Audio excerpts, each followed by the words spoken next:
예, 안녕하세요. 저는 성공회대학교 대학원의 협동조합 경영학과 또 사회적 경제 대학원 에도 속하고 학부에는 사회융합 자율학부의 경영학 전공 교수입니다. 장승곤입니다. 반갑습니다.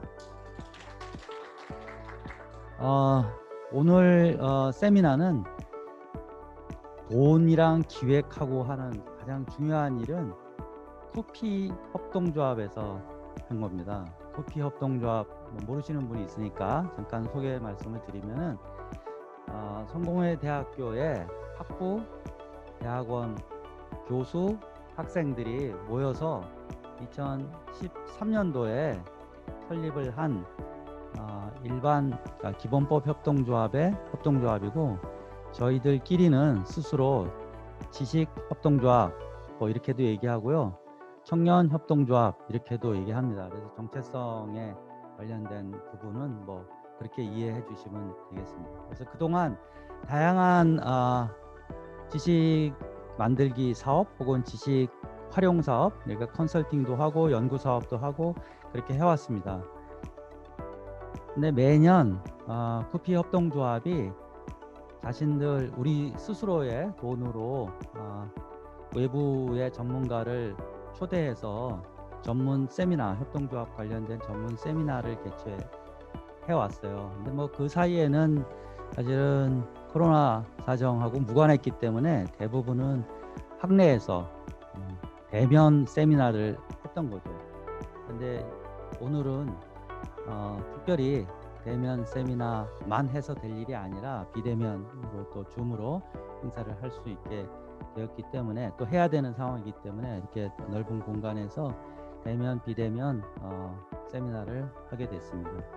그리고 오늘 행사는 쿠피 협동조합이 여러 가지 물적인 지원을 하고 있지만은 성공회대학에 또 협동조합 경영학과라는 교내 연구소가 있는데 그 연구소에서 함께 하고요. 또 한국 협동조합 협동조합 학회가 있습니다. 한국 협동조합 학회에서 공동으로 주최하는 걸로 돼 있어서 지금 이 줌으로 온라인으로 비대면으로 참여하시는 분들은 학회원들도 있을 거고, 또 그 외에 관심을 갖고 있는 일반인 혹은 연구자들이 많을 거라고 예상합니다. 오늘 여기 참가해 주신 분들이 되게 얼굴 아시는 분들도 있지만 또 모르시는 분들도 있는데, 끝나고 나서 나중에 인사들도 하시는 걸로 하고요. 그러면 이거는 이제 소개 있고 이제 바로 시작을 하도록 하겠습니다. 오늘 쿠피 세미나는 협동조합의 규범성과 가치 어떻게 이해할 것인가, 여기까지만 보면은 이렇게 크게 어렵지 않을 수도 있는데, 그 다음에 프라그마티즘 사회학의 접근법, 이게 좀 어렵게 느껴지실 거예요. 이런 주제로 엄형식 선생님, 지금 국제협동조합연맹 ICA라고 알려져 있죠. 보통 한국에서 ICA 학술국장을 하고 계시면서 올해 말에 2021년 12월 1일부터 3일간 서울에서 열리는 국제협동조합연맹이 주관하는 서울 대회를 지금 준비하시느라고 굉장히 바쁘신 분인데, 엄영식 선생이 그 일 때문에 서울에 들어오실 일이 있었어요. 그래서 제가 부탁을 드렸고 흔쾌히 승낙을 해주셔서 오늘 이 주제로 발표를 해주시겠습니다. 내용이 그렇게 쉽지는 않겠지만 가능한 한 좀 친절하게 혹은 쉽게 설명을 해 주시면 좋겠다는 부탁의 말씀을 드리고, 끝나고 나서 발표가 한 40분 요 정도 될 것 같은데요. 발표가 끝나고 난 다음에 여러분 질문 듣고 또 토론도 하고요. 그다음에 비대면으로 또 참가하는 사람들은 직접 소통하기는 조금 그러니까 채팅에다가 올려주시면 채팅방에 올려주신 내용을 갖고 또 같이 얘기하고 이렇게 하면 될 것 같습니다. 그래서 지금부터 한 1시간 정도 토론 발표를 이어가면 될 것 같습니다. 예, 그러면 바로 오 선생님이 와서 발표를 해주시죠. 예. 예, 만나게 돼서 반갑습니다. 전 방금 소개받은 국제협동조합연맹 학술국장 맡고 있는 엄형식이라고 하고요. 오늘 제가 사실 이제 나눌 주제는 어떻게 보면 협동조합 자체보다는 좀 협동조합을 이해하기 위한 뭐랄까 이론 틀에 대한 고민, 제가 사실 제 그 논문 주제, 그러니까 논문의 이론 틀이기도 한데 제가 한 시간으로 하기에 굉장히 복잡한, 이게 사실은 제가 소개드릴 프랑스 프라그마티즘이라고 하는 학파는 한국에서 잘 알려져 있지도 않고, 그다음에 프랑스에서도 이제 사회학에서 되게 중요하지만 이게 너무 복잡해가지고 많은 사람들이 이해 잘 못하기 때문에 이렇게 그다지 많이 알려지진 않은, 하지만 또 되게 중요한 역할을 하는 그런 학파입니다. 그래서 사실 제가 오늘 드릴 말씀이 거의 한 학기 강의라고도 볼 수 있는데, 그걸 쫙 빨리 가니까 이해를 못 하시더라도 여러분의 탓도 아니고 제 탓도 아니고 원래 어렵다 생각하시고, 제가 지금 저기 선생님들한테 원고를 하나 보내드렸습니다. 제 이거의 바탕이 되는 영문 원고인데, 관심 있으신 분들 나중에 그거 좀 보시면서 천천히 보시고 다른 기회에 더 같이 토론하는 기회가 있으면 좋겠습니다. 시작하기 전에 그 이제 협동조합 규범성 가치 얘기를 이제 드리는 이유는, 그러니까 그런 거죠. 그러니까 제가 이제 국제협동조합연맹에서 이제 여러 가지 문서를 보게 됩니다. 여러 나라에서 생산한 협동조합이 왜 좋고 협동조합이 어떻게 기여를 하고 등등등을 보게 되는데, 너무 아름다워요. 협동조합은 너무 아름답고 너무 훌륭하고 너무 잘하고, 훌륭한 가치는 다, 모든 가치는 다 훌륭한 건 다 하고 있고 원칙적인데, 문제는 뭐냐면 그 협동조합이 그렇게 많음에도 불구하고 왜 세상은 이 모양일까? 그리고 또 한편 놀라운 거는 그 협동조합에 대한 아름다운 규범과 규범성과 가치에 대한 얘기들을 자세히 보면 많이 본 얘기예요. 알고 보니까 옛날에 ICA나 어떤 전문가가 쓰고, 그걸 또 어느 이제 뭐 예를 들어 한국의 어떤 또 협동연합회에서 또 그걸 가져다가 또 ICA가 말하기를 또 쓰고, 그다음에 또 나중에 보니까 ICA에서 다시 한국의 그 협동조합연합회가 말하기를 또 쓰고, 계속 이제 돌려 쓰는 아름다운 얘기를. 그래서 이제 뭐 흠잡을 데가 없는데, 사실 알고 보면 이게 누구가 생각하는 아름다운 규범이고 누구의 가치인가, 과연 우리가 생활하고 있는 협동조합 현장의 사람들은 이 가치를 다 내 거로 실현하고 있는 걸까? 연구자분들이 아시겠지만 저희가 현장 인터뷰를 가면은 뭐 협동조합이 왜 좋은가요? 뭐 하면은 뭐 일자리를 창출하고 뭐 민주적이고 여러 가지 말씀하시잖아요. 배운 걸 말씀 많이 하시죠, 사실은. 그러니까 그 우리 현장의 조합원이나 활동가들하고 인터뷰할 때도 협동조합이 왜 좋은지에 대해서는 당연히 좋은 거야 되고, 왜냐 그렇게 배웠으니까. 우리 협동조합이 잘 안 되고 있으면 우리가 문제가 있는 거다. 원래 가치가 규범 훌륭한 건데. 이런 방식의, 근데 막상 그 조합원과 직원들이 느끼고 있는 협동조합에서의 협동조합이 우리 협동조합에 대한 생각은 이런 아름다운 말 속에서 참 찾기가 어렵다는 거죠. 그것보다 나는 협동조합에서 일을 해. 왜? 월급 받으려고. 나는 협동조합에서 이렇게 조합원이 됐어. 왜? 친구가 가자고 해서. 사실 그런 얘기들이 더 많잖아요, 어떻게 보면. 근데 그것들은 이게 규범적으로 약간 중요하지 않은, 더 중요한 거는 협동조합이 SDG에 기여하고 일자리 창출을 하고 지역 개발에 기여하는, 이게 더 중요한 거고, 조합원들이 정말 생활에 느끼는 그런 것들은 그냥 그 개인의 감정, 또 주관적인 이렇게 본다는 겁니다. 우리가 계속 이렇게 하는 게 맞을까? 협동조합에 옳다고 하는 주장을 계속 몇몇 안 되는 사람들의 돌려 쓰는 말을 가지고만 가는 게 얼마나 힘을 가질 수 있을까? 이런 고민들을 하면서 이 이론을 제가 좀 소개를 하고 싶어서 좀 오늘 자리를 갖게 됐습니다. 한 20분 정도는 약간 복잡한 얘기를 할 텐데, 프랑스 프라그마티즘 사회학이라고 하는 거를 이제 소개를 하려고 합니다. 이게 사회학의 한 주류인데, 사실은 이제 프라그마티즘이라고 하는 거는 번역을 제가 굳이 안 하는 이유는, 우리가 이제 실용주의라고 번역을 가끔 하더라고요. 근데 실용주의는 아닙니다. 사실 실용주의는 그러니까 엄밀히 말하면 영어로는 유틸리타리즘이죠. 그러니까 이게 쓸만하면 하고 아니면 안 하는, 그것과 다릅니다. 프라그마티즘은 현실에 있는 실제로부터 우리가 진실을 시작한다. 어떤 추상적 이론이나 어떤 교리나 도그마가 아니라 우리 앞에 현실이 주어진 것에서부터 프라그마틱하게 본다라는 관점에서, 저는 대략 이건 실사구시라는 표현을 하시 가깝다 생각합니다. 그래서 저는 이제 프라그마티즘이라고 하는 광의의 이제 서구 학문의 흐름이라고 하는 것은 본질적으로 한국의 뭐 성리학의 실사구시와도 크게 다르지 않은, 즉 어떤 세상을 바라는 데 있어서 선언적인 어떤 이론, 규범, 어떤 가치, 이걸 통해 세상을 보는 게 아니라 있는 그대로, 주어진 그대로를 받아들이는 그 현상 자체를 우리가 이해하는, 그럼으로써 더 나아가서는 그 규범이 어떻게 형성되는가 자체를 관찰하는, 그리고 그 규범이 어떻게 사람들 스스로가 이야기하고 해석하고 받아들이는가를 관찰하는 그러한 접근 방법을 이제 전반적으로 프라그마티즘이라고 하는데, 이제 미국에서는 뭐 오래된 프라그마티즘 학파가 뭐 존 듀이라든지 이런 흐름이 있고요. 다른 학문 분과에도 프라그마티즘이라고 존재하는데, 프랑스에서는 이게 이제 약간 개별적인 어떤 연구 흐름들이 합쳐져 가지고 지금 우리가 통칭해서 프랑스 프라그마티즘 학파라고 부르지, 그분들 개개인들은 다 자기 학파가 다릅니다. 그래서 예를 들어서 이제 밑에 했지만 다 알려진 이제 브루노 라뚜나 미셸 까룬 같은 사람도 자기들의 사회학을 사실 이제 번역의 사회학, 트랜슬레이션, 소시올로지 트랜슬레이션이라는 표현도 쓰고, 주로 저분들은 과학 기술이 어떻게 쉽게 말하면은 발전했는가를 추력을 하면서 어떻게 이 과학 이론이 저 과학 이론을 이렇게 밀어내면서 하나의 진리, 과학적 사실로 자리 잡는 과정을 추적을 하는 거죠.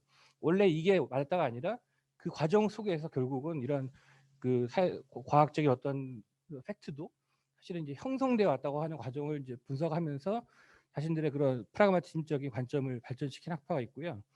또 다른 학파는 이제 비판의 사회학이라고 해서 이제 비판에 대한, 사람들이 막 비판하는 현상을 이제 분석하는, 제가 자세히 설명을 나중에 하겠습니다. 그리고 그 이후에는 개별 연구자들이 이제 주로 이 두 흐름을 다 종합적으로 자기의 전문 분야, 특정한 분야를 적용하면서 좀 더 광범위하게 이제 하고 있고, 주변 학문으로는 이제 경제학에서도 사실은 이제 컨벤셔니즘이라고 하는, 그러니까 경제적인 어떤 조절, 우리가 경제 규칙이라고 하는 것들도 사실은 자연 법칙이 아니라 사람들이 합의하고 약속이 되고, 그게 어느 순간에 사람들이 법칙처럼 느끼지만 사실은 그것이 아니라 제도적인 여러 가지 툴을 통해서 이제 합의가 된 컨벤션이라고 하는 그런 관점에 이제 경제학 학파도 연결돼 있고, 뭐 문화 연구에서도 많이 받아들이고 있습니다.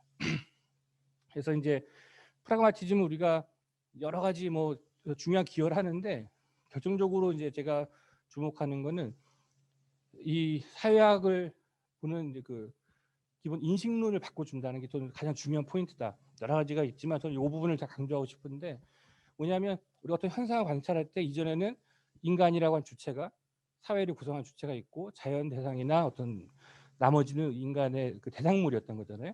인간의 의지를 가진 주체가 자연을 변화시키는 이런 방식으로 세상을 우리가 해석했던 게 전통적인 인간 중심의 사회학이었다면, 프라그마티즘의 주요하게는 번역의 사회학의 측면에서 발전한 생각인데, 현상 속에 있는 모든 것들, 것이라고 하는 것, 사람이건 사물이건 사상이건 추상적인 것이건 간에 우리가 현상 속에서 관찰 또는 확인될 수 있는 것들은 우위가 없다는 거 하는 거예요. 예를 들어서 내가 이렇게 문을 열고 들어가지 않습니까? 그게 어떻게 보면 제가 문을 여는 거가 될 수도 있지만, 다르게 말하면 저는 그 문을 그렇게 열 수밖에 없어요. 왜냐하면 문이 그렇게 설계됐기 때문에 나는 그 문이 작동하는 방향으로 따라가는 거죠. 사실은 저와 그 문은 관계는 제가 주체고 저게 수동이 아니라 사실은 관계가 연결돼 있죠. 근데 이 둘의 관계를 누가 주고 분야에 대해서는 사실은 해석할 수 없다고 하는 겁니다.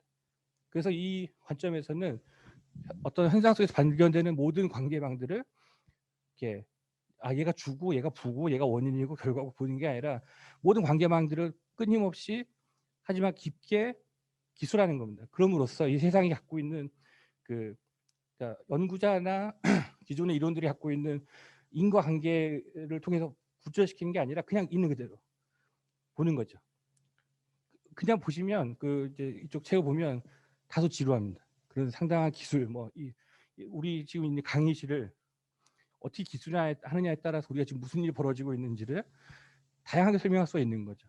우리가 강의를 하고 있는 걸 수도 있지만, 거꾸로 보면은 이 책상들의 관점에서는 자신들의 공간에 웬 단백질들이 모여 있는, 사실 이제 그런 거니까 그 해석은 나중에 하는 겁니다. 중요한 것은 어떻게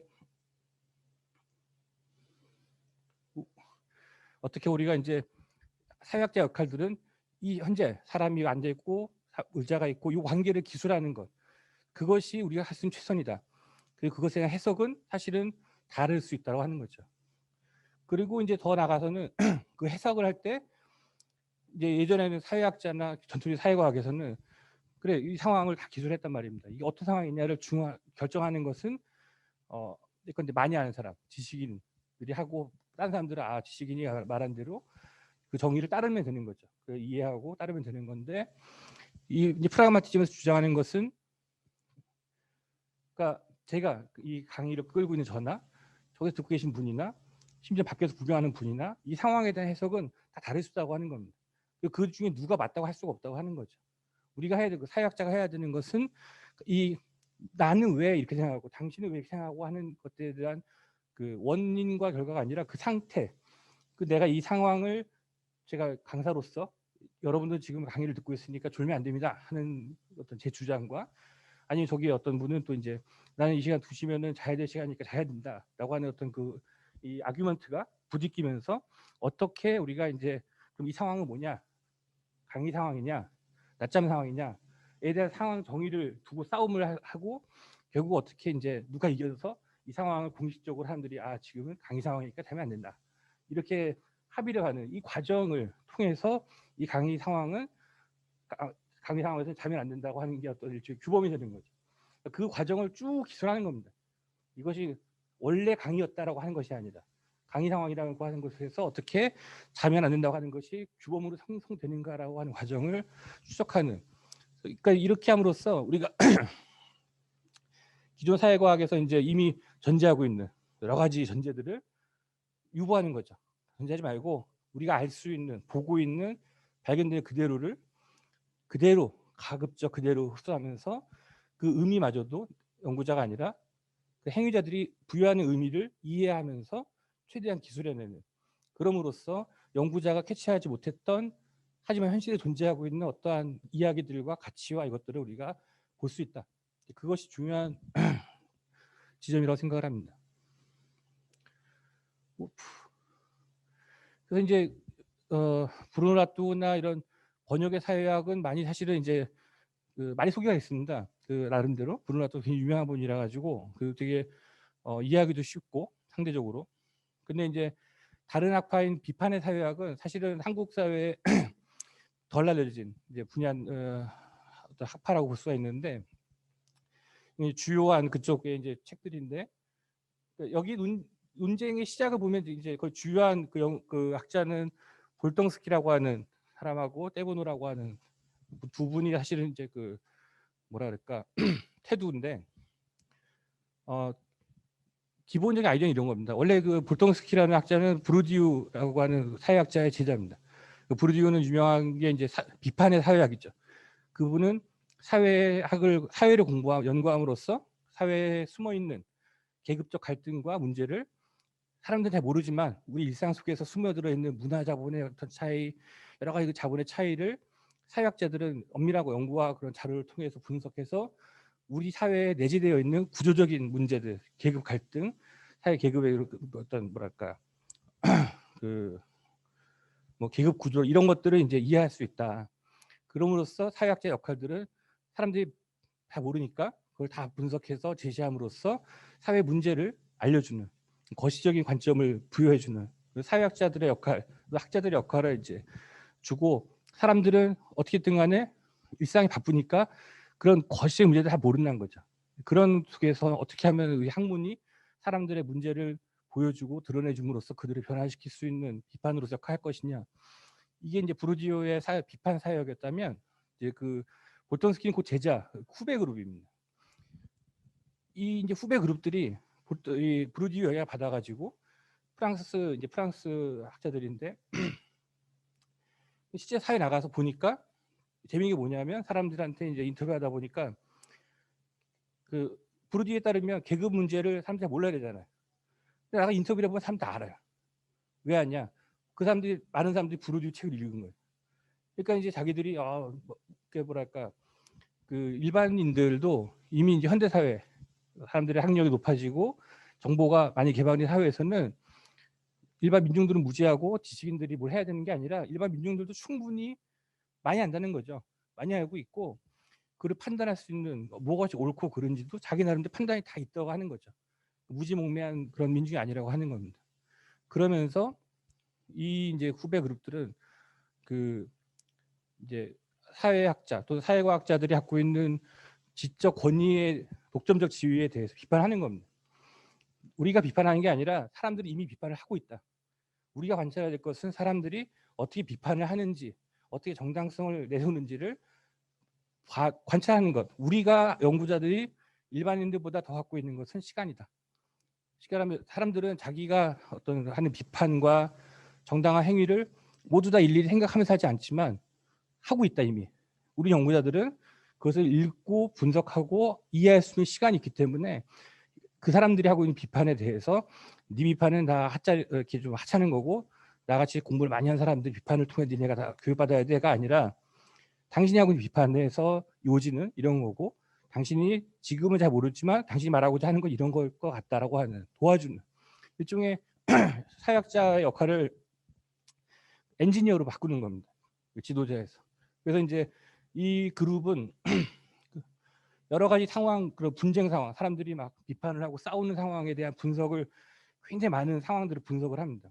그래서 어떻게 사람들이 다양한 상황에서 다양한 어떤 그런 그 방식의 논쟁을 하는지, 어떻게 논리를 동원해서 자기를 맞다고 주장하고 설득시키고 또는 설득이 안 되고 하는 과정들을 그런 동학을 쭉 추적을 하면서 그 총체를 이제 집합한 책이 1991년에 이 그 정당화에 대하여라고 하는 이제 이거 영어로도 있습니다. On the Justification이라고 하는 책이 영어로도 번역이 되어 있는데요.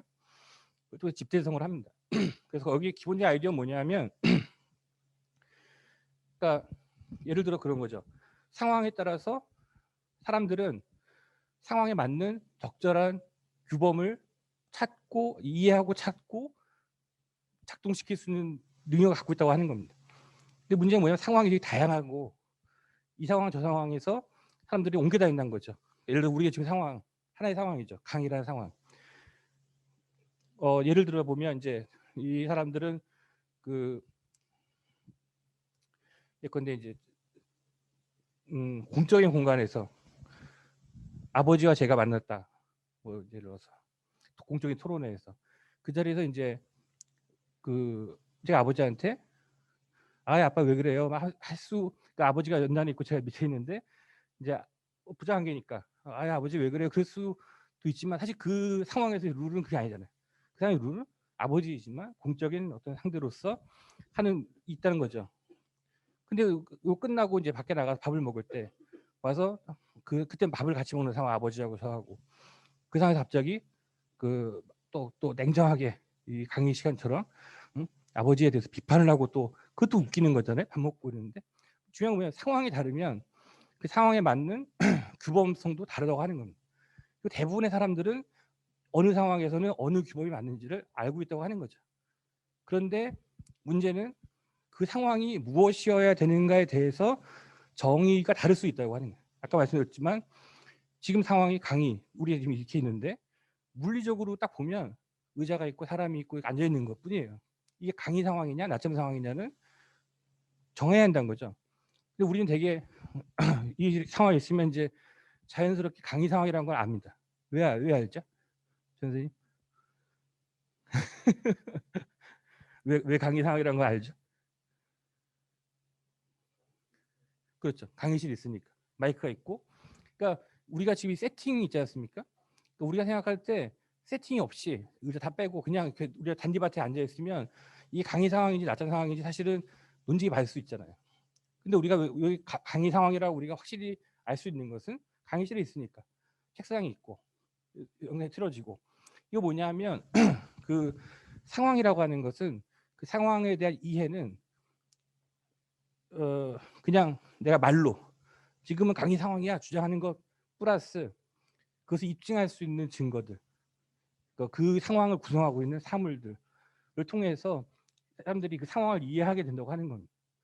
그걸 통해서 우리가 이 상황은 강의 상황이기 때문에 여기서 맞는 규범은 죽는 게 아니야. 그러니까 잠을 자는 게 아니야라고 하는 것들을 갖고 있고 그래서 이제 그렇지 않은 다른 생각, 이 상황에 대한 다른 해석을 하는 사람하고 막 싸울 수가 있다고 하는 거죠. 어떤 사람은 난 지금 낮잠을 자야 된다고 할 때는 아 지금 당신은 강의시했기 때문에 그러면 안 된다라고 하는, 그러니까 그런 방식의 사람들이 상황을 정의하기 위해서 싸우고 그 상황에서 이기기 위해서 자기의 정의를 맞게 이기기 위해서 여러 가지 동원한다고 하는 겁니다. 동원하는데 예를 들어서 이 상황, 우리 강의 상황에서 가장 이상적인 상황이 뭐냐를 연상한다는 거죠. 예를 들어서 부지런히 공부하는, 예를 들어서 그게 가장 아름다운 거 아닙니까? 그러니까 이 볼토론스키와 테브노는 이 책에서 91년도에 책에서 서구 상황에 존재하고 있는 여러 상황 속에서 상황을 대략 6가지 상황으로 분류를 합니다. 각각의 상황에서 가장 적절하다고 생각되는 규범적인 가치들을 정의하고 그 상황에 해석하기 위한 여러 가지 이제 설명들을 이제 하는, 또 6가지의 그 상황과 그 상황에 맞는 중요한 가치들을 구분합니다. 그래서 여기 보면은 이게 마켓, 시장 상황, 산업화, 가정, 시민, 그다음에 인스피레이션, 어떤 영감, 그다음에 유명세. 각각의 상황에서는 예를 들어서 이제 그런 거죠. 그 인더스트리얼 월스라고 하는 건 뭐냐면 서구의 상황에 보면은 어떤 상황에서는 뭔가 열심히 체계적으로 효과적으로 해야 되는 게 중요한 상황이라고. 예컨대 이제 모든 우리가 작업장의 상황이 그런 거죠. 그런 상황이 있고, 또 어떤 상황에서는 그것보다 일이 안 되고 그 효율적이지 않더라도 민주적인 토론이 더 중요하다고 하는 상황이 있다고 하는 겁니다. 근데 그 상황이 충돌할 수가 있겠죠. 그러니까 우리가 예를 들어서 공장에서 어떤 문제가 생겼다.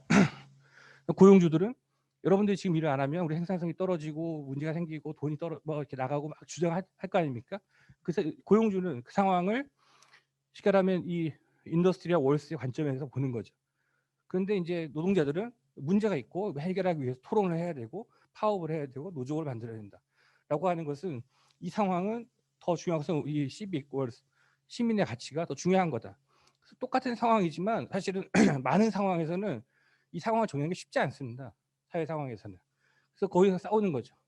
싸우면서 그 많은 비판이 이루어진 것은 보면은, 첫 번째, 이러한 그 다른 똑같은 상황에 대해서 다른 규범을 가진 사람들이 싸우는 거죠. 이 상황에서는 이게 맞는 거야라고 주장하기 위해서 이 상황을 계속 다르게 정리하는 겁니다. 그러다 보니까 어떤 때는 이 상황을 정리하기 위해서 내 상황에 더 적절한 도구들을, 아까 말씀하신 물건들을 붙이기 시작할 수 있는 거죠. 예컨대 왜 노조에서 파업을 할 때 공장에다가 깃발을 붙이고 투쟁가 나오는 방송차를 붙이고 하는 이유가 뭐냐면, 이 공간은 공장이지만 민주주의가 개선하는 공간이다라고 하는 것들을 장치라는 겁니다. 그럼으로써 이 상황을 사람들이 봤을 때 아 이게 문제가 있는 상황이구나라고 이해할 수 있는 거죠. 또 당연히 기업주 입장에서 그걸 없애야 되는 거죠. 모든 것이 깨끗하고 차가 효율적으로 돌아다니는 그런 상황이 되어야 되는.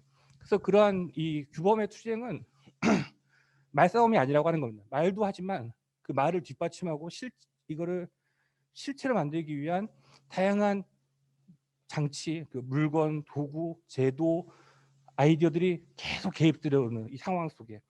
그래서 우리가 이 지점에서 이제 아까 말씀드린 번역의 사회학하고 연결되는 거죠. 우리가 상황에 대해서 비판을 이해할 때 이게 단지 그냥 말싸움, 우리가 이제 담론 분석을 하지 않습니까? 그러니까 비판의 사회학은 기본적으로 담론 분석이 아닙니다. 담론 분석이 비판적인 입장이고요.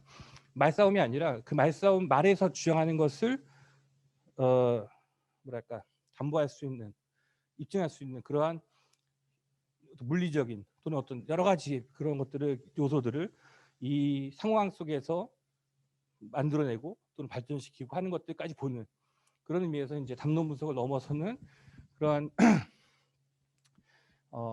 비판을 이해하는 분석 틀을 제안합니다. 굉장히 훌륭한 책인데 안타깝게도 아직 번역은 영어로밖에 안 돼 있고요. 근데 이제 이 학파가 되게 유명해진 건 사실 요 다음 책이 굉장히 잘 예쁘게 나와서 더 유명해졌는데, 새로운 자본주의 정신이라고 1999년에 이 볼통스키와 다른 이제 경영학자인 키아펠로라고 하는 분이 이제 앞에 이제 두 번째 책이 다양한 분쟁 상황에 대한 분석이었다면, 이 상황은 약간 거시적인 20세기 후반의 자본주의 변화라고 하는 거시적인 상황을 다룹니다. 그렇게 하면서 기존의 이러한 그 6가지의 규범성이 아닌 다른 상황이 발생하고 있다. 21세기 넘어오면서 그 상황을 에서 중시하는 것은 뭐냐? 예컨대 이제 뭐 많은 얘기하지만 새로운 어떤 그 가치 규범으로서의 연결성, 뭐 이제 네트워크, 프로젝트 뭐 이런 개념들이 점점 더 중요해진 사회가 오고 있다. 기존의 자본주의가 예를 들어서 인더스트리얼하고 마켓 또는 시빅 이런 것들의 어떤 그 조합으로서 자본주의 사회가 유지됐다라면 이것들보다 사람들이 이제 새로운 이걸 뛰어넘는 새로운 관계성, 새로운 어떤 프로젝트 임시적인 성격의 어떤 만남들 그것의 연속으로서 등등등의 새로운 굉장히 재미있는 자본주의 변화에 대한 분석을 하면서 사실은 이제 비판의 사회학이라는 관점보다는 자본주의 새로운 자본주의 현황에 대한 책으로 굉장히 유명해진 책입니다. 이것도 영어로 번역이 되어 있고요.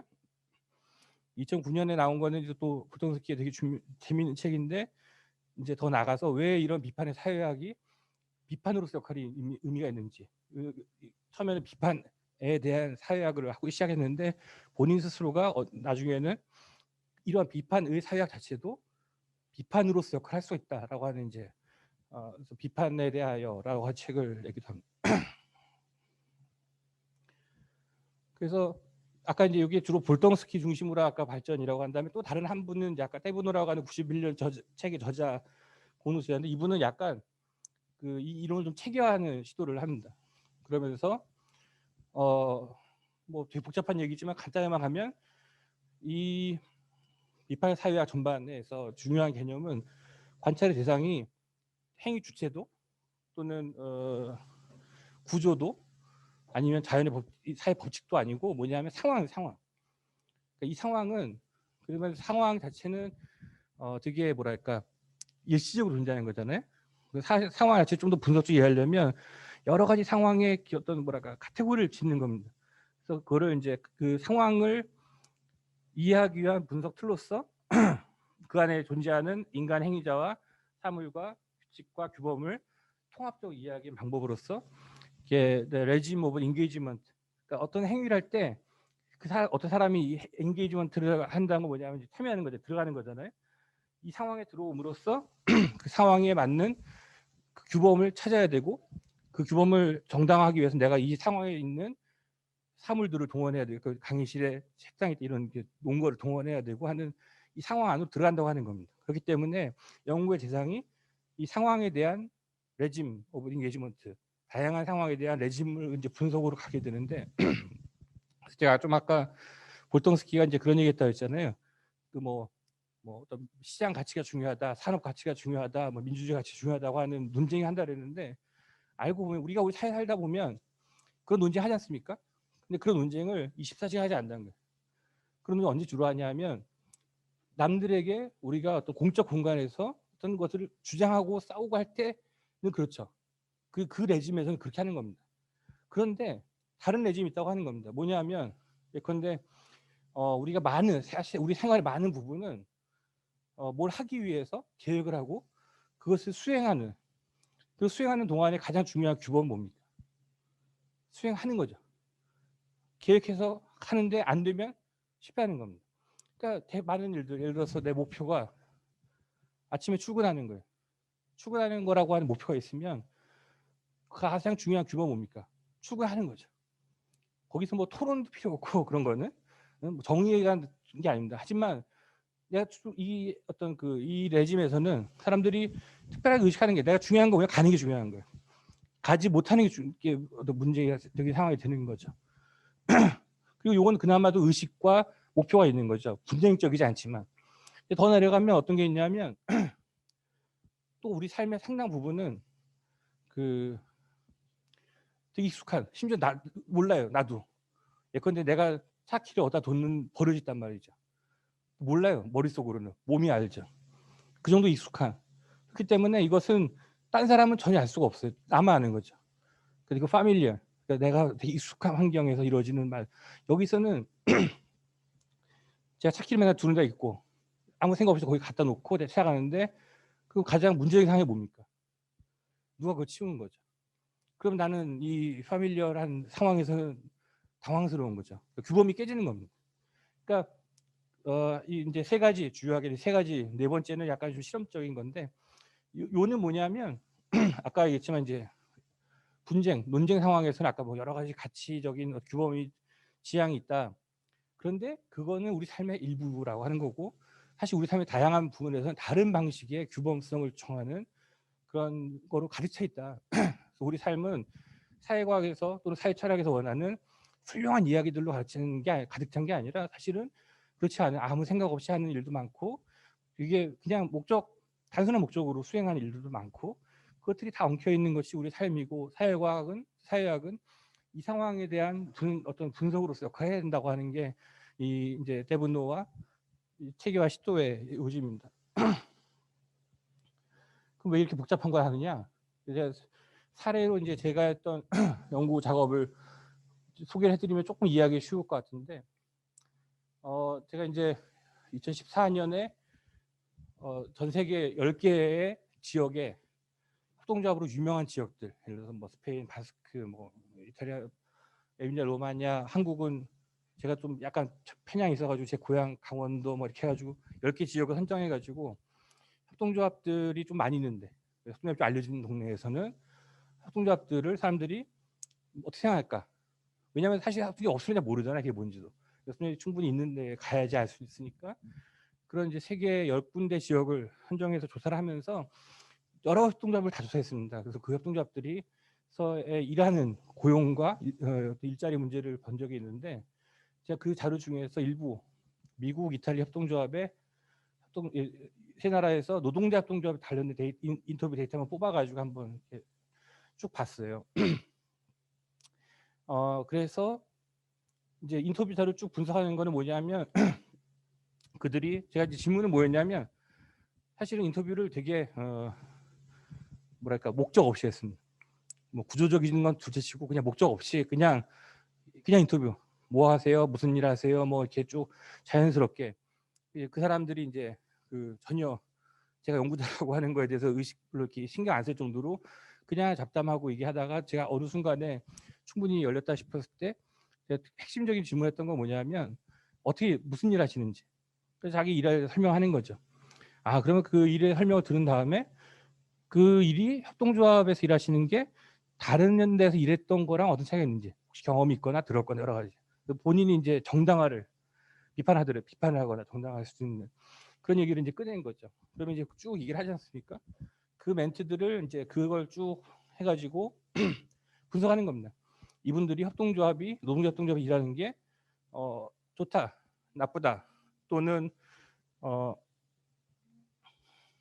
또는 이제 뭐 좋다, 나쁘다, 아니면 이제 다르다, 아니면 같다, 다른 데라 뭐 이런 여러 가지 이제 가치 판단을 하는데 우리가 이제 많이 얘기하잖아요. 노동자 협동조합은 이런 거고 저런 거고 이래서 좋고 나쁘고 막 얘기를 하지 않습니까? 그런 거 알고 저는 관심이 있었던 건 뭐냐면 정말 일하는 사람들이 자기가 여기서 일하는 거에 대해서 무슨 생각을 하고 왜 좋다고 생각하고 또는 왜 나쁘게 생각하는지에 대해서 듣는 거죠. 그냥 그 이야기들을 분석을 해가지고 뭐 여러 가지 분석을 해봤는데 뭐 그 중에 이제 대표적인 게 제가 봤던 거는 노동자 협동조합을 사람들이 우리가 이제 책에서 배우거나 뭐 이론에서 배울 때는 노동자 협동조합은 이러저러 좋다. 막상 현장 가시잖아요. 예컨대 제가 뭐 미국의 이제 택시 협동조합에 갔을 때는 노동자 협동조합에서 일하는 게 뭐 노동자 협동조합 뭐라고 생각하십니까? 그러면 잘 몰라요. 왜냐 그분의 일의 95%는 택시를 모시는 협동조합에 대해서는 들어왔을 때 알았고 뭐 와서는 뭐 그냥 뭐 총회 때 뭐 왜 뭐 그런 분들이 많잖아요. 그러니까 그분들한테는 정답을 듣기가 어려운 거죠. 그런데 그래도 일말에 그래도 내가 다른 데 일한 거랑 다른 게 뭐가 있기는 그게 뭔지 모르겠는데 있어. 그걸 이제 끄집어내려고 했던 겁니다.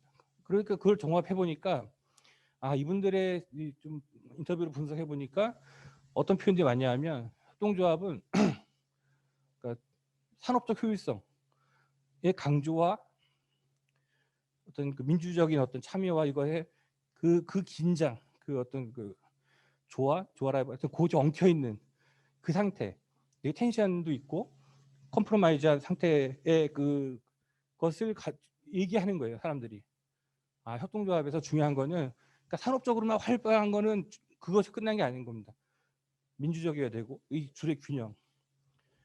그 비판이 어디서 이루어지느냐? 이 둘이 기울면 비판이 이루어져요.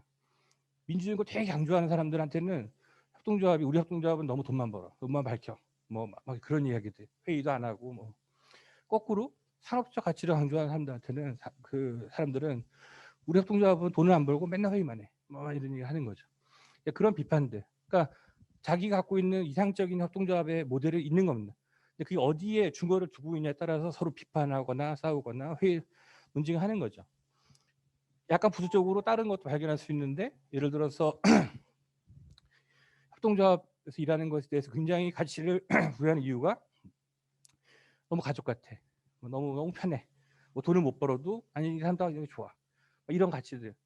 이거 도메스틱한 어떤 가치 규범이 더 중요한 거죠.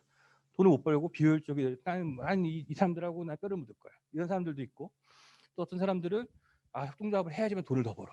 이런 관점도 있는 겁니다. 그러니까 중요한 건 뭐냐면 노동자 협동조합은 이러저러 하다가 아니라 노동조합 협동조합에서 일하고 있는 사람들이 생각하는 그들이 생각하는 협동조합의 규범성, 그들이 생각하는 일의 어떤 협동조합으로서의 특수성 이를 설명하기 위해서 이들은 이러한 걸 동원한다고 하는 거죠. 그래서 이제 결론이 뭐냐? 결론이 없는 겁니다. 노동자 협동조합은 이들에게 이런 거란 거죠. 다른 사람들이 다를 수 있다고 생각을 합니다. 어쨌든 간에 이렇게 함으로써 우리가 노동자 협동조합의 규범성을 거기 일하고 있는 그 사람들의 이야기와 해석으로서 재구축할 수 있는 그런 이제 시도였고요. 그다음에 이제 그 분석을 할 때 어떤 게 있냐면 왜 그렇게 생각합니까? 했더니 이제 그분들이 동원하는 게 있어요. 왜냐? 뭐 예를 들어서 책에서 봤어. 아니 우리 사무실에 있는 그 협동조합에 대한 여기 7대 원칙이 써 있어. 이런 이제 어떤 상징 자원들을 동원하는 거죠. 왜 그러냐 그러면 근데 거기 또 보면 내가 그렇게 배웠어. 훈련 프로그램 뭐 교육 시간에 배웠어. 아니면 우리 그 연합회에서 말하기를 그렇대. 그러니까 다양한 그러니까 이게 아까 얘기한 것들이야 돼. 오브젝트 어떤 이 상황을 구성하고 있는 사물 이렇게 연합회가 우리 이 사무실 안 보이잖아요. 근데 이제 저희가 이 상황에 존재한다고 하는 것은 물리적으로 존재할 수도 있지만 사실 이제 말을 통해서 동원되는 거죠. 제가 지금 어떠한 유엔에 대해서 일을 함으로써 갑자기 뉴욕에 있는 유엔이 사실 여기 와 있는 겁니다. 그래서 우리의 인식과 대화 안에 들어오는 거죠. 그럼으로써 상징의 역할을 하는 건데 이런 식의 이제 많은 분석하다 보면 그분들이 이거를 뭐 옳다 그르다 하는 주장하는 근거는 단순한 이렇게 남론 분석을 넘어서서 정당화를 해야 되고 그 정당화들에 대한 다양한 만약에 분쟁이 생기면 예를 들어서 넌 잘못된 책을 읽었어. 이 상징물 자체에 대한 분쟁도 발생하고 여러 가지 상황이 발생할 수 있는 겁니다. 이런 것도 볼 수가 있었고요. 그리고 이제 나라마다 그래서 우리 협동조합은 좋은 거야라고 하는 종합을 할 때 형성시키는 방식이 또 달라요. 나라마다 차이가 있는 거죠. 약간 패턴인데 개인별로도 차이겠지만 예를 들어서 이태리에서는 협동조합은 굉장히 법으로 잘 디자인되어 있습니다. 그래서 법대로 하면 뭐 적립금도 못 나눠 갖고 배분도 제약되고 그다음에 일부는 뭐 연합회에 내야 되고 뭐 굉장히 사실은 뭐랄까 굉장히 멋진 조직이에요. 근데 그걸 되려면 법으로 시키는 걸 다 하면 돼요. 그러니까 협동조합을 막상 운영할 때는 몰라요. 이 의식이 없는 거예요. 왜냐? 법대로 하면 되는 거니까. 그거 뭐 세금 내는 게 사실 중요한 일이잖아요. 우리가 세금 낼 때마다 막 애국심을 느끼고 사회에 기여한다는 느낌 막 안 하잖아요. 그냥 내는 거잖아요. 왜냐하면 이제 그렇게 제도가 되어 있으니까. 마찬가지로 이태리에서 협동조합을 하는 사람들은 노동자 협동조합 하는 사람들은 자기가 노동자 협동조합 일하는지 잘 모르는 경우도 많아요.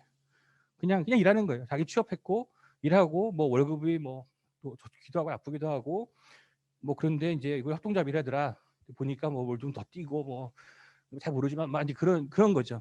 그러니까 그분들 거기 이태리에서 노동자 협동조합 모델의 규범성은 조합은 개개인, 조직 개개에 있지 않고 많은 경우 되게 법으로 올라옵니다. 그리고 그래서 이 법이나 제도로 규정된 모델로 가기 때문에 우리가 이제 이 모델에 문제가 있다고 느끼면 어떻게 해야 되느냐? 법을 바꿔야 되는 거예요. 법을 바꾸려면 해야 되는 거는 우리 협동조합들이 전국적으로 있는 연합회 가입을 해가지고 연합회가 우리를 대신해서 바꿔야 되는 거죠 모델을. 그러니까 이태리 같은 경우에는 개별 협동조합에 가면 뭐 아름답냐, 뭐 사람들이 막 투철하냐 그런 거보다는 그냥 직장인입니다. 하지만 그들의 의견을 반영하는 연합회나 이런 데서 이제 그런 규범적인 논쟁을 담당을 하고, 그리고 이제 그것도 제도 바꿈으로써 그냥 전체 패턴이 바뀌는 거죠. 반면에 미국은 주마다 좀 더 법이 다르기도 하고, 그다음에 노협에 대한 법은 거의 없습니다. 그러니까 이제 여기서는 우리가 노협이려고 하면 가만히 법만 지키면 노협이기 힘들어요. 뭘 자꾸 해야 돼. 이 사람들이 강조하는 건 뭐냐, 특히 이제 미국의 노협은 옛날 60년대 10년대 운동권들이 만든 게 많으니까 굉장히 회의를 많이 합니다. 제가 보니까 참 이걸 왜 회의를 하는지 모르겠을 정도로 회의를 많이 하는데, 그게 중요한 거예요. 왜냐, 참여할 수 있고 어떠한 그 회사 운영에서 모든 과정에 사람들이 자기 목소리를 낼 수 있고 하는 것들을 되게 중시하는 거죠. 그래서 제가 봤을 때 미국에서의 노협의 규범성 어디 있느냐, 조직, 특히 저는 회의에 있다. 회의하는 순간 다 모두가 막 수차란. 근데 문제가 뭐냐면 피곤하잖아요. 내가 매 순간 이렇게 그 협동조합을 확인하기 위해서 회의 가야 되고, 그럼 업무 시간을 끝나고 회의 또 가야 되고, 뭐 이렇게 회의 갔더니 일이 늘죠. 뭐 오늘 청소 당번은 누가 하고 막 이런 얘기들 맨날 하니까 이제 제가 갔던 협동조합들은 이제 한 직원 참 조합원들 상당수 피로감 때문에 이제 참여적이지 않은, 어떤 조합원들은 처음부터 이런 거 안 하는, 어떤 조합원들은 정말 이 민주주의를 지키기 위해서 우리가 한다 이런 사람들 섞여 있는. 그래서 이제 이 미국의 협동조합들, 제가 방문했던 협동조합들에서는 딱 가면 느껴져요. 아, 여긴 노예비구나. 사람들이 막 초롱초롱. 제가 나중에 자료에 제가 그 협동조합 사진이 아니라 그렸어요. 그 사무실을 약간 관찰을 좀 잘 해보려고, 세밀하게 하려고. 보면 되게 재밌습니다. 사무실의 구성 자체가 이 회의 어떤 그러니까 택시 일반 기업과 달라요. 일반 택시 기업에서는 그냥 배차해주고 그냥 그 기사들 커피나 마시고 하면 되잖아요. 여기는 회의 공간, 회의 결과가 붙어 있는 벽에 어떤 그 보드 공간, 이게 굉장히 중요한 위치를 차지하고 있습니다. 그러니까 그것 자체가 딱 가면 여기는 굉장히 민주주의 많이 하는구나라고 하는 게 느낌이 오는 이제 그런 같은 모델들이 있었고, 마지막 일본은 이제 일본 노협은 독특한 게 단위 조합은 조합이 아닙니다. 이는 이제 일본은 협동조합 작년에 노동조합 법이 통과되기 전까지는 법이 없어서 어떤 전략을 썼냐면 중앙에 중앙사업단이 있고 거기가 법인격을 2개, 3개 갖고 있어요. 거기서 사업을 따면 지역 사무소에 만드는 겁니다. 그 지역 사무소는 협동조합이 아니에요. 그냥 사무소예요. 그러니까 여기 결정은 중앙에서 하는 거예요. 전체 총 재벌처럼. 그러니까 지역 사무소에서는 예를 들어서 이제 가서 인터뷰를 하는데 정관이 있나요? 정관이 뭔지를 몰라요. 그런 거 없어요. 뭐 어떤 그 수익 배당이랑 어떻게 하시나 몰라요. 왜냐 모든 수입은 바로 중앙으로 가고 자기들 월급을 꽂히는 거예요, 그냥. 그럼 그 중앙, 그러니까 단위에서 뭐 하냐? 너무너무 행복하신 거예요. 왜냐? 우리 이제 어르신들하고 일하고 난 이 동료라고 일하고 너무 재미있는 그런 이제 아기자기한 돌봄 서비스를 하는 데들이었는데 그게 중요한 거예요. 협동조합이 뭡니까? 막 물어봐도 뭐 이렇게 우리가 기다릴 답이 안 나요. 그냥 나는 뭐 열심히 일하고 재미있고 뭐 보람되고 막 이런 얘기만 하는 거죠. 뭐 정관, 뭐 수익 배분, 어른이 가는 순간 대화가 하나도 안 되는 거예요. 그게 뭔지 모르시니까. 아, 그거예요. 저기 동경의 본부에 물어보세요. 다 그러는 거죠. 그러니까 일본 같은 경우 노역은 규범성이 양분되어 있는 겁니다. 조합에서의 그 규범성은 뭐랄까 아까 도메스틱한, 서로 친하게 보람차고 아름답고, 그다음에 어렵고 복잡하고 민주주의 이런 거는 저 다 중앙에서 하는 양분화된 중앙에 대한 신뢰를 하기 때문에 이제 그렇게 연결되어 있는 독특한 구조였다라고 생각을 할 수 있습니다. 마지막으로 그 제가 이제 약간 맥락이 다른데 노동자 협동조합 이런 규범성이 있구나. 근데 제가 그 이제 페이퍼의 맨 마지막에 붙인 건 약간 튀는 글인데 미국의 그 노협의 회의를 제가 쭉 여러 번 이제 참여했거든요. 참여 관찰을 하느라고.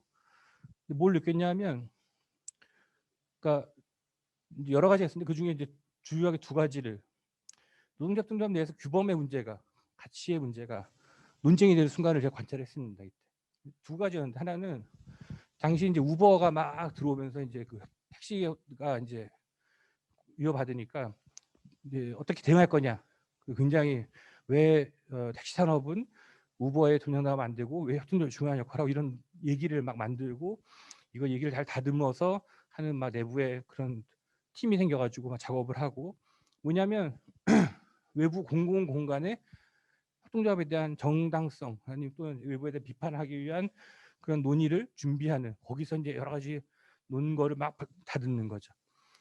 아까 말씀드린 퍼블릭 저스티피케이션 상황을 준비하는 그런 회의가 이제 하나 했는데, 그 회의를 할 때 어떤 분들은 이제 쉽게 말하면 오래된 조합원들은 회의도 잘하시고 말도 멋지게 그러는데, 막 그냥 운전하시다가 처음으로 이렇게 회의 들어오신 분들, 뭐 이사회 되신 분들은 회의를 못 따라가는 거예요. 이게 뭔 소리인지, 뭐 이제 가끔 뭐 말씀하시면 분위기 하나도 안 맞고 막 그러면 갑자기 썰렁해집니다.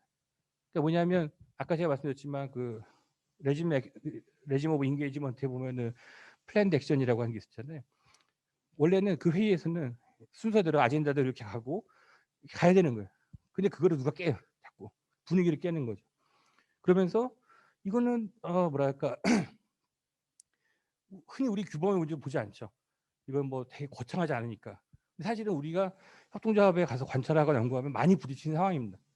그래서 이제 그 잘 이런 그 익숙하지 않은 조합원들이 분위기를 깨든다든지 엉뚱한 소리 하면서 시간을 잡아먹어서 사람들 질리게 한다든지 뭐 여러 가지 있지 않습니까? 그게 전통적인 사회과학에서는 그냥 부수적인 거. 근데 사실 협동조합 가면 그게 규범적 논의 상당한 부분인 겁니다.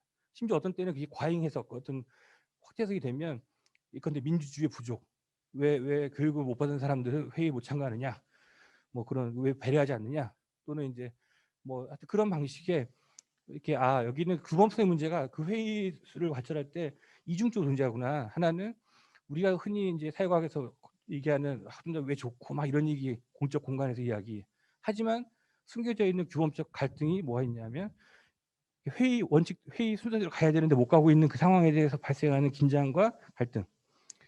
우리가 이제 흔히 사회과학에서 또는 다른 학문에서 이제 합동조합을 정의할 때 흔히 전자만 많이 보죠.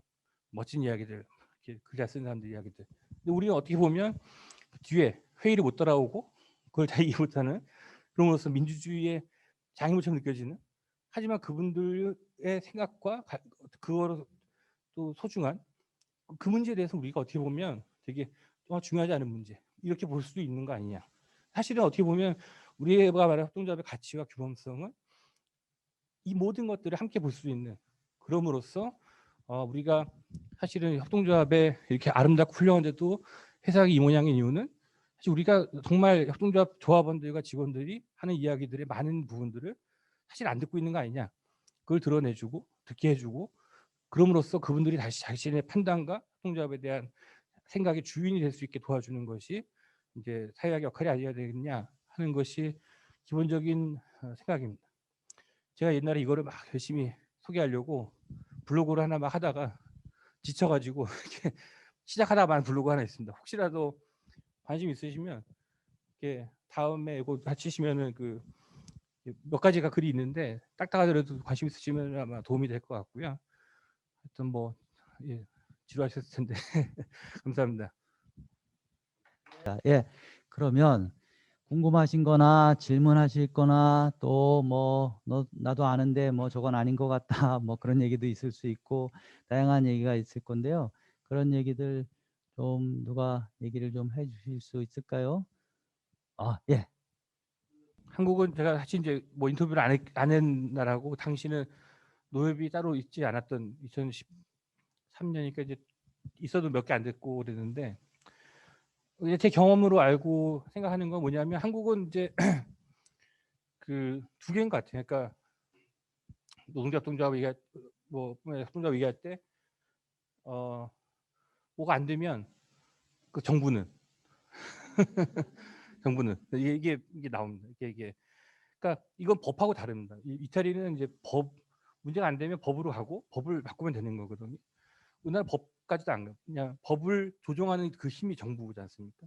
정부가 어떻게 영향을 미칠 거냐, 정부가 뭘 했다 안 했다 뭐 이런 게 사실은 되게 한 중요한 축이고, 또 다른 축은 이제 그건 또 나름대로 정책에 관심 있는 분들이고, 나머지 분들은 이제 사실은 굉장히 매일매일 먹고 사는 거에 더 뭐 협동조 얘기하면은 뭐 잘 모르고 이렇게 뭐 우리 장사가 안 된다.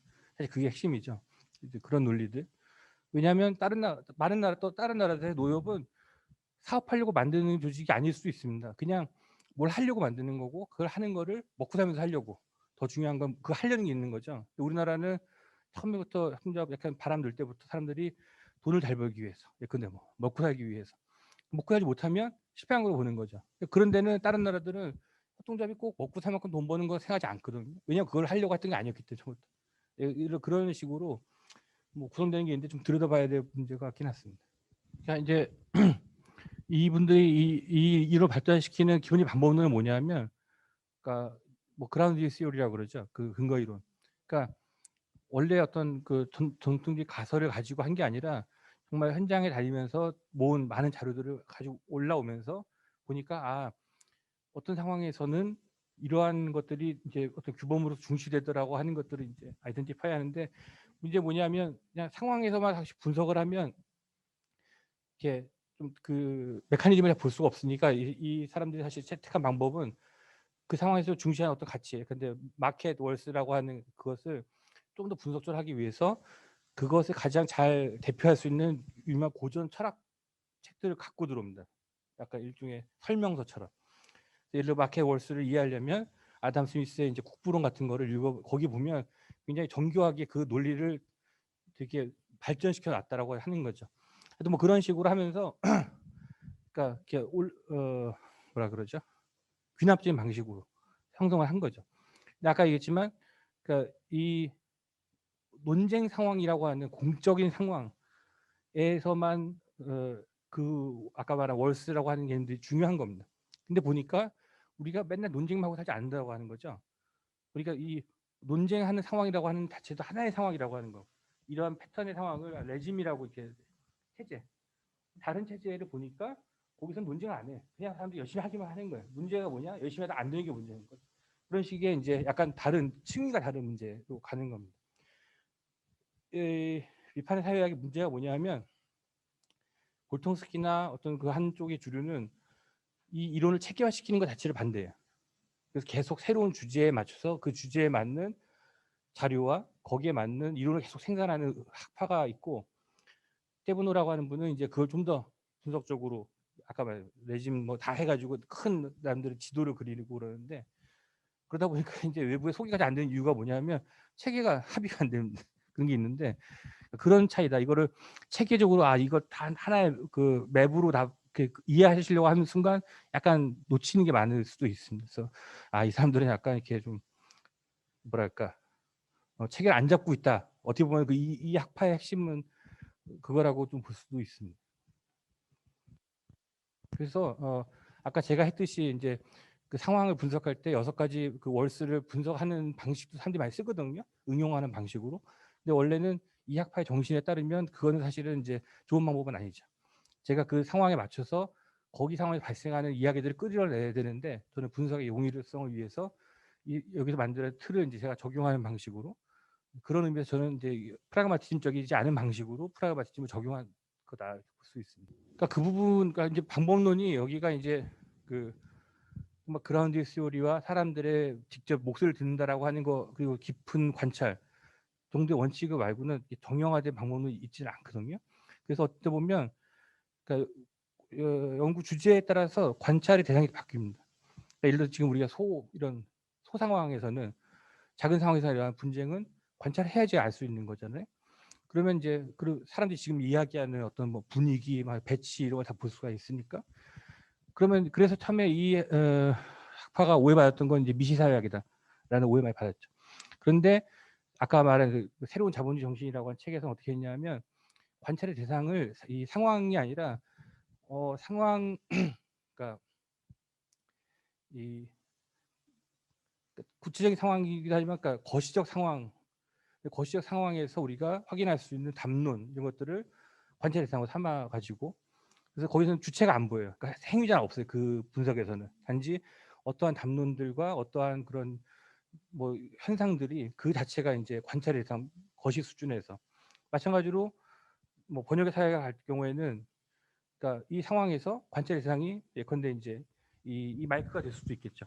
이 마이크가 형성되기까지의 역사를 파고들므로써 어떻게 강의실이나 강의라고 하는 것에 변화가 있었는지, 그러니까 그 문제의 설정에 따라서 관찰의 대상과 방법론이 다 바뀔 수 있는 자율성이 있고 또 단지 원칙이 있다면 뭐랄까 일관되고 그다음에 인제 굉장히 그 깊게 들어가는 거다. 뭐 그 정도가 공통적인 것 같아요. 그래서 그거 가지고 정형화된 틀로 '아 당신 방법을 틀을 이렇게는 하지 않는 것 같아요.' 그러니까 중요한 겁니다. 왜냐하면 결국 규범성을 정하는 사람의 힘이 누구냐가 되게 중요한 거잖아요. 왜냐하면 그거에 따라 사람들이 따를 거니까. 근데 인제 우리 여기 있는 참가자들에게 줄 거냐 아니면 예컨대 인제 교수님이 가질 거냐 아니면 나라 정부 거기 가질 거냐 이게 되게 중요한 거죠. 최근에 규범 어떤 측정의 문제가 나오는 이유는 뭐냐면 어떻게 보면 옛날에는 나라가 측정을 했잖아요 그냥. 사실 그거 맞추면 되는데 지금은 나라가 측정하는 거나 그런 것들에 외주를 주는 겁니다. 근데 그러니까 이게 되게 중요해지는 거죠 결국은.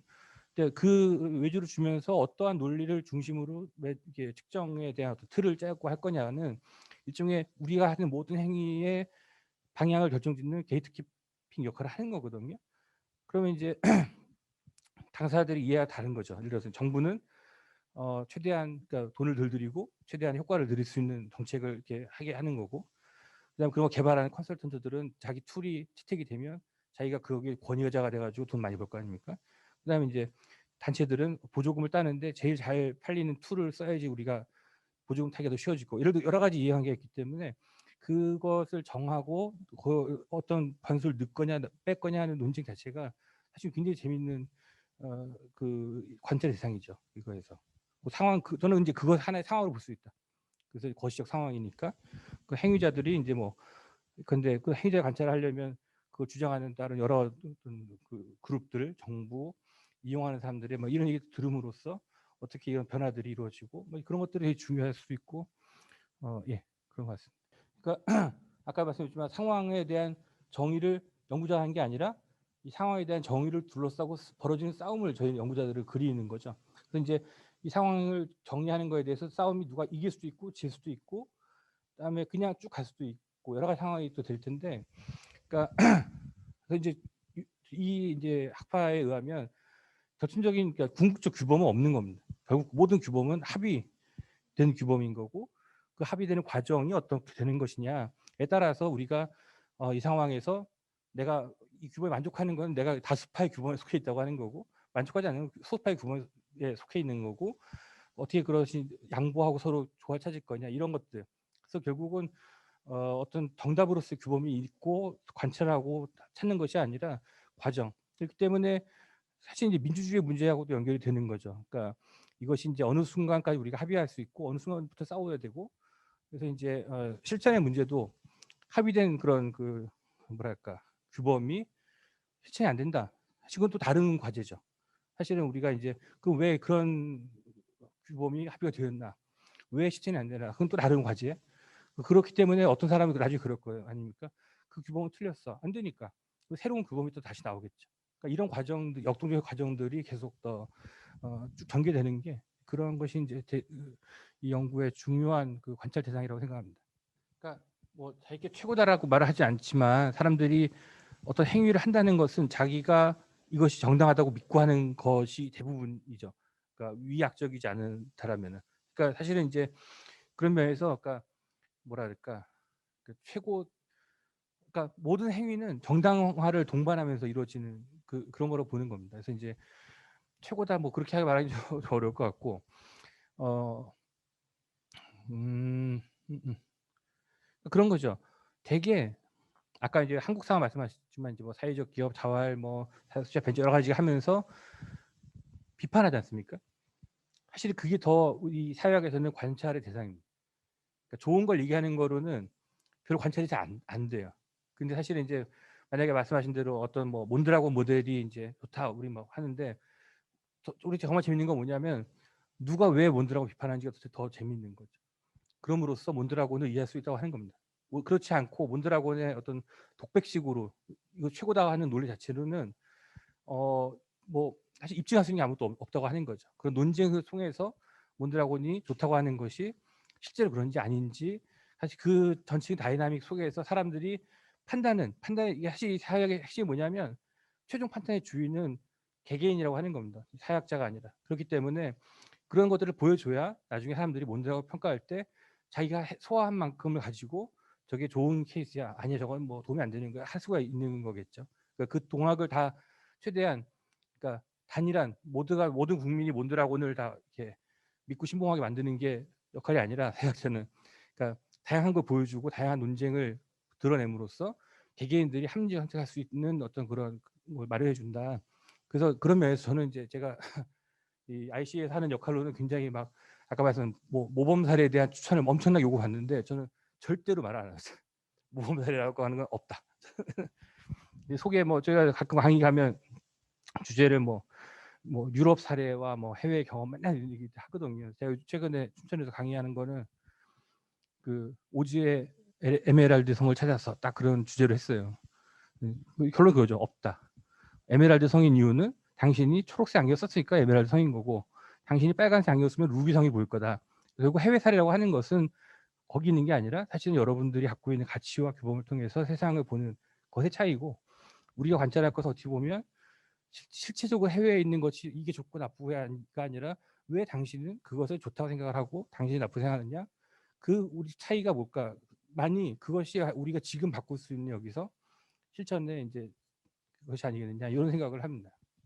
예, 오늘 오후에 귀한 시간을 내주셔서 멀리서 와서 발표해 주신 엄 선생님한테 먼저 뭐 박수라도 뭐 이거 예, 정말 감사합니다. 그리고 저 개인적으로 할 얘기가 굉장히 많은데 그건 뭐 우리 또 따로 하면은 되고, 혹시 여기 지금 이제 협동조합 경영학과 대학원을 다니지 않거나 이런 분들은 뭐 협동조합 얘기하러 한다고 그래서 왔는데 이상한 얘기만 지금 계속 한다 뭐 이런 생각을 하시는 분도 있을 거고, 또 우리 과의 재학생이나 졸업생이라 하더라도 비대면으로 듣고 있는 분이든 현장에 계시는 분이든 저런 식으로도 뭐 연구를 하나, 역시 사회학은 쓸데없어 라든지 나는 역시 저런 거 할 사람이 아니야 뭐 이렇게 생각하시는 분이 있을 수도 있고, 또 반대로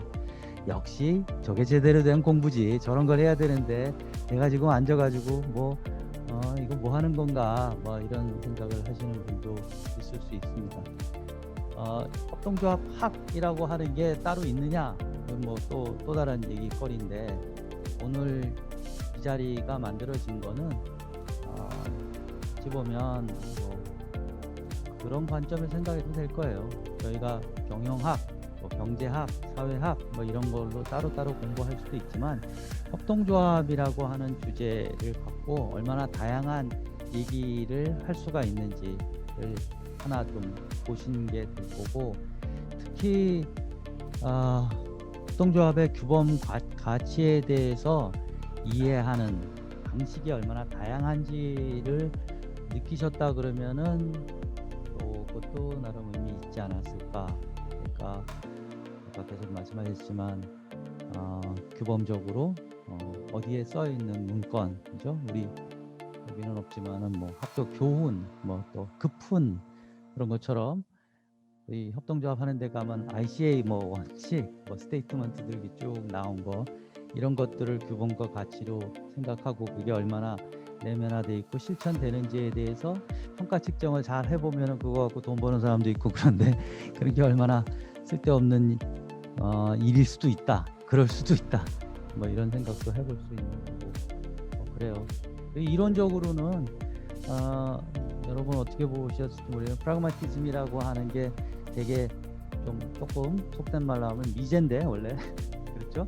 원래는 미국 철학자들이 만들어서 많이 전파시킨 내용이라고 그러는데, 그게 반대로 유럽으로 들어가 가지고 또 그쪽의 철학자나 사회과학자들한테 영향을 많이 주기 시작을 했고, 똑같은 건 아니지만 그래서 앞에 이제 프랑스라는 말을 쓴 것 같아요. 근데 이 흐름이 꼭 프라그마티즘에만 있는 게 아니라 저가 개인적으로 계속 고민하고 있는 프랙티스 뭐 이런 거하고도 연결이 돼 있고, 또 제도 인스티튜셔널리즘 뭐 이런 거하고도 연결이 되고, 또 여기 아까 처음에 잠깐 말씀하셨던 ANT 같은 거, 네트워크 이론 이런 거는 한국의 사회과학자들뿐만 아니라 경영학자들도 많이 사용을 하고 있는데 그 사용이라는 게 굉장히 좀 수준이 아직은 뭐 이렇게 깊다고 할 수는 없죠.